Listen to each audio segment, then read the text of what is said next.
Saudara pendengar Radio Free Sarawak yang dihormati, bersama dengan saya di talian iaitu Saudara Abdul Halim. Itu salah seorang penganjur untuk perayaan Hari Kemerdekaan Sarawak yang akan dianjurkan pada 22 hari bulan Julai ini, iaitu di Kuala Lumpur. Jadi selamat pagi Saudara Abdul Halim. Okey, selamat pagi. Ya, kita di Radio Free Sarawak sangat gembira kerana adanya perayaan yang mewujudkan kesedaran bahawa Sarawak adalah sebuah negara satu ketika dahulu, dan kita bersama dengan Malaya, Singapura dan juga Sabah untuk membentuk sebuah negara Malaysia. Jadi sebelum kita bercakap dengan lebih lanjut berkaitan dengan perayaan ini, boleh saudara jelaskan latar belakang sedikit kenapa harus dirayakan Hari Kemerdekaan Sarawak ini? Hari Kemerdekaan Sarawak ni harus dirayakan kerana apa? Kerana ini adalah satu realiti berkenaan dengan sejarah sebenar Sarawak, yang mana kita merdeka pada 22 hari bulan Julai 1963, dan ini tidak diberitahu selama ini di dalam buku sejarah. Kita untuk bagi tahu kepada rakyat secara sedikit demi sedikit supaya mereka sedar tentang identiti sebenar Sarawak sebagai sebuah negara merdeka pada 22 bulan Julai 1963. Saya membuat carian di Facebook dan saya menemui satu Facebook iaitu SSKM atau Sabah Sarawak Keluar Malaysia, dan saya dimaklumkan oleh penerbit tadi bahawa anda adalah seorang admin. Jadi boleh sebutkan serba sedikit berkaitan dengan kempen dalam Facebook Sabah Sarawak Keluar Malaysia ni? Okey, Sabah Sarawak Keluar Malaysia adalah sebuah grup yang telah dibuatkan, telah diwujudkan pada tahun lepas, dan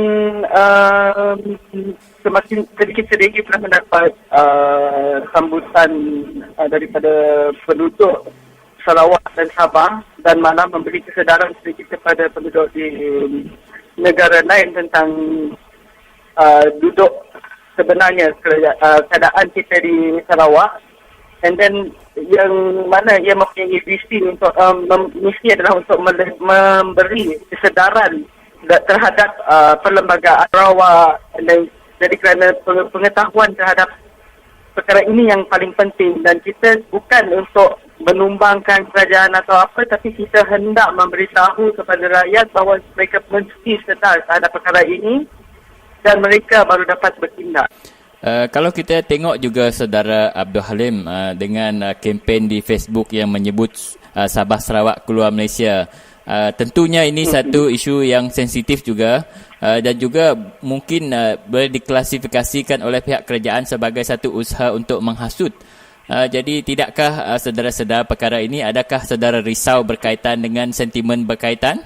Perkara yang perlu kita risaukan di sini ialah keadaan masa hadapan Sabah dan Sarawak. Kerana kami menerapkan tentang pengetahuan sejarah yang sebenar untuk Sarawak, rakyat Sarawak dan Sabah.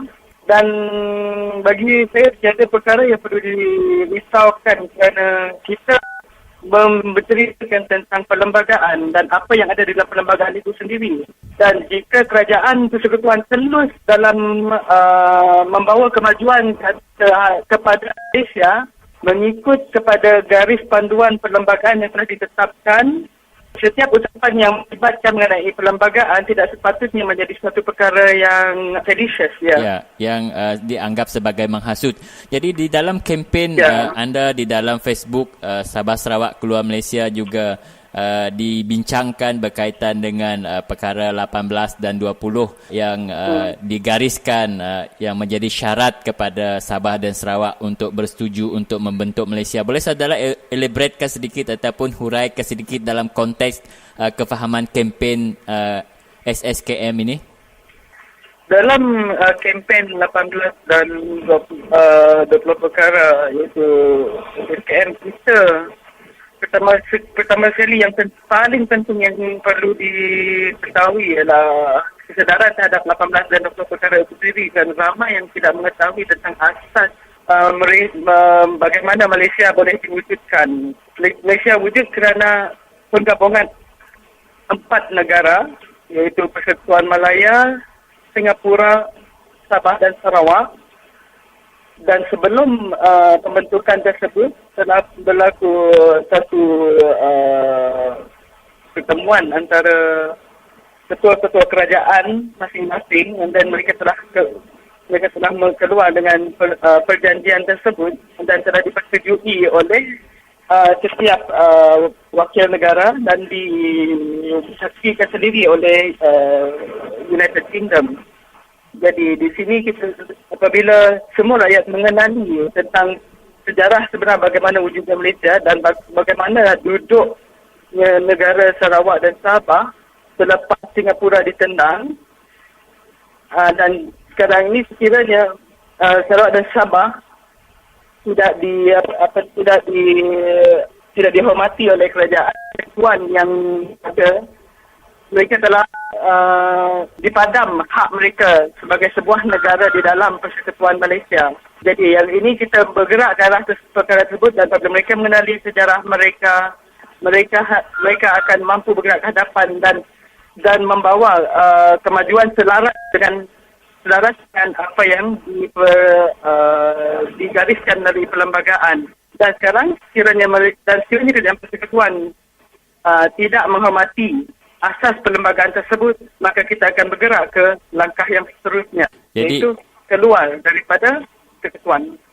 Jadi ini bermaksud bahawa kempen di Alam Maya ini benar-benar serius untuk mendesak dan menekan kerajaan kalau mereka tidak berpandukan kepada perjanjian 18 dan 20 perkara, maka gerakan akan melancarkan sebenar-benarnya desakan untuk Sabah dan Sarawak keluar daripada Malaysia.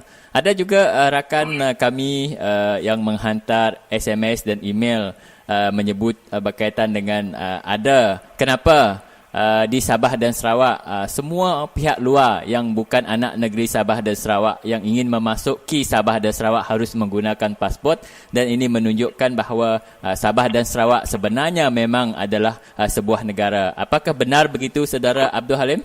Dari tekniknya sekarang ini kita dan Sarawak dan Sabah merupakan sebuah negara sebenarnya. Ini dinamakan sebagai negara setara merdeka kerana kita adalah negeri berautonomi yang tidak mempunyai taraf yang sama seperti apa yang diperolehi oleh negeri-negeri lain di Tanah Melayu. Dan di perkara ini telah dipersetujui oleh semua ketua negara yang terlibat dan tidak boleh dipersoalkan sebenarnya. Sekiranya mana